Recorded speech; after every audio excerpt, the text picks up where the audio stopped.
Yo, how's it going, guys? Littlemanstocks here, and in today's video, I just want to talk to you guys briefly about something that is really huge if you are at all into the gaming world.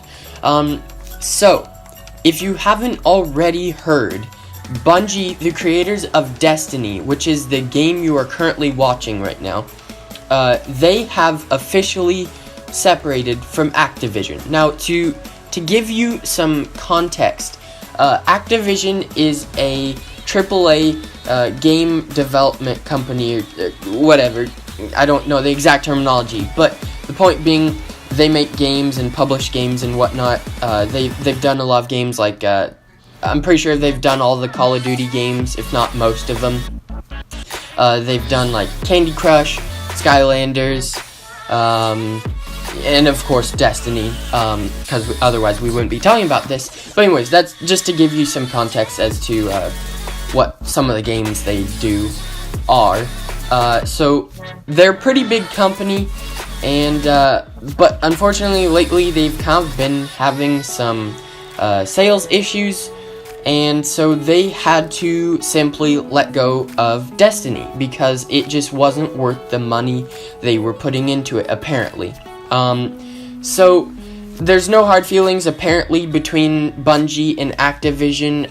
I'm pretty sure, based on what I've gathered, that it was a pretty clean, handoff and everything. So definitely no real hard feelings there. So that's good.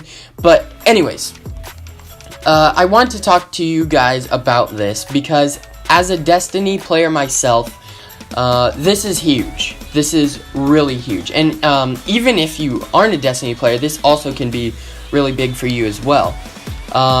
So essentially, Activision has had some influences on Destiny in the past, in terms of some microtransactions and just kind of ways that affected the game in a negative sense. So they've had some impact on the game, and they've had some calls made, I guess, that just really were kind of negative towards the game.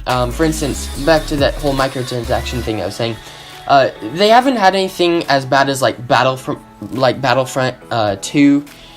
Nothing as bad as that. It's the microtransactions were strictly for cosmetics. They nothing that would benefit you in the gameplay or make you perform better, just simply things to make you look cooler and whatnot. So it's not honestly a big deal, but at the same time, it is very annoying as a player to be getting all of these cosmetic rewards from mainly one source, and it having to be where it really rewards people who buy the stuff from the vendor that gives out all the cosmetic stuff. So it's kind of a bad system that they have going for them currently, and it's no doubt that Activision had major roles in the development of this whole microtransaction system. So with the separation between these two companies, hopefully they will be able to fix this whole system and just make a less microtransaction system and more of a system where you unlock these cosmetic rewards in-game and during activities you complete during your playtime and whatnot. So anyways, I want to list off a few things. So number one, I want to talk about some cons to this whole system. So first of all, you gotta understand, even though Bungie's been around for so long, I mean, they are literally the creators of Halo, which goes back to like very late 90s and like early 2000s. I think the first Halo game came out in it was somewhere around like 99 or very early 2000s. I can't remember which. But they've been around for a really long time, right? So they've had a lot of game development, skill or practice, rather.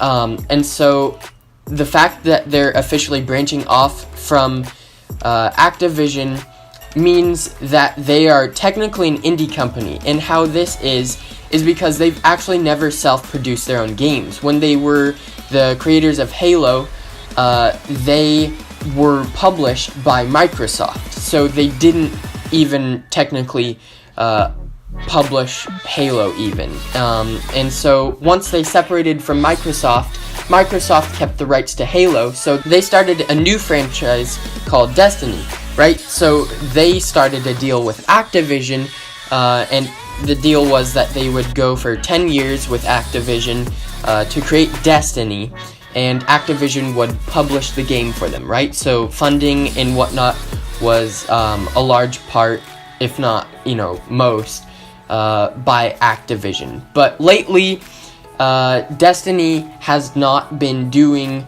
good enough money-wise for Activision, so they kind of had to let it go because it just wasn't paying enough for them to keep hold of it and continue funding the game. So, anyway, sorry, I kind of rambled there, but point being, Bungie is now officially producing their own games and is no longer funded by a AAA company, meaning that they might potentially have some issues in the future in terms of funding, because even though they have had lots of successes and they are pretty well known, they still will have to grow a lot in order to, continue to self-produce their own games and be able to fund everything. So we'll see how everything works out in terms of that, and how well they can continue to support the game without AAA company help. I can't imagine it'll be horrible, but we'll see. Anyways, so that's a pretty huge one.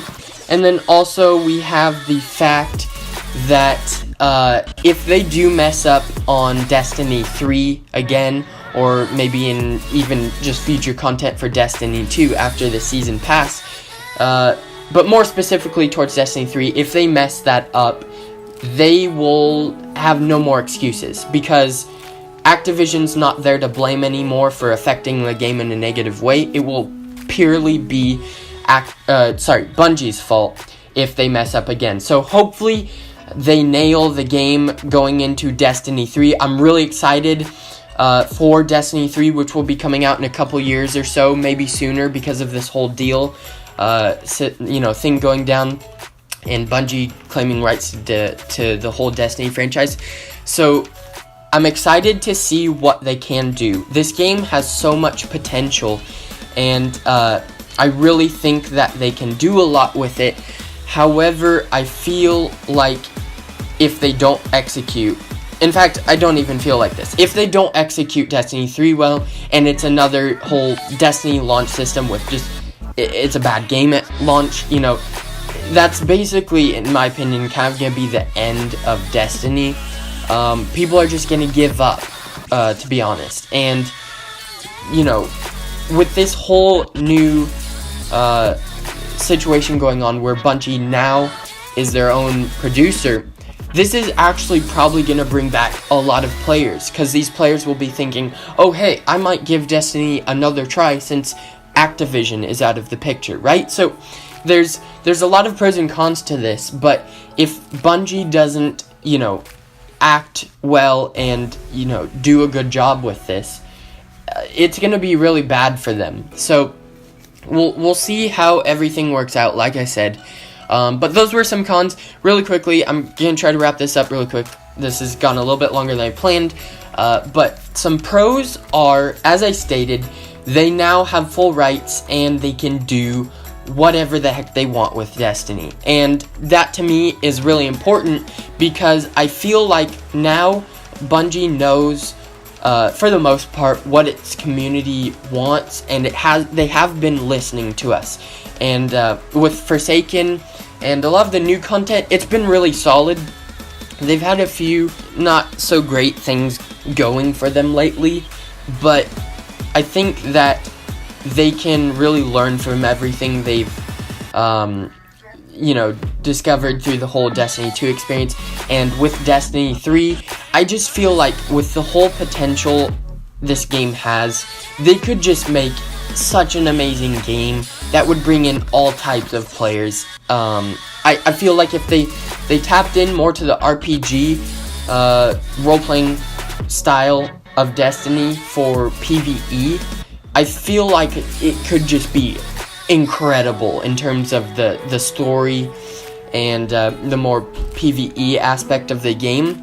I feel like PvP, they need to work on a few things. I have a few ideas that I will be talking about in future videos, but some stuff with like subclasses and weapons and whatnot, I feel like they need to do some major changes with to make PvP more interesting, because right now it's just not interesting enough. It's a lot better than it used to be, trust me, but it's just not where it needs to be in order to keep the hardcore PvPers, gosh, that sounds weird, PvP players, I'll say that instead. It just takes a lot more than the current PvP that Destiny has to keep all these hardcore PvP players playing, right? So, again, there's a lot of speculation behind this. We will 100% have to see what they do in the future. But again, I am extremely optimistic and very hyped for this. I really think that Bungie has a great chance to knock this out of the park. And I think they probably will do a really good job. They've already started making Destiny 3. And I think that, you know, like I said, gathering all the information they've learned from Destiny 2, they can do a fantastic job learning from their past mistakes. So, anyways, guys, that's kind of going to cap it off for this video. Hopefully you guys enjoyed. Again, this is really huge. Just even if you're not a Destiny player, just overall, this has been a really hot topic in the whole gaming world. So I just thought I'd share this with you guys, talk about it a little bit, and share my thoughts. But with that being said, again, thank you for watching, and I will see you in the next video. Peace.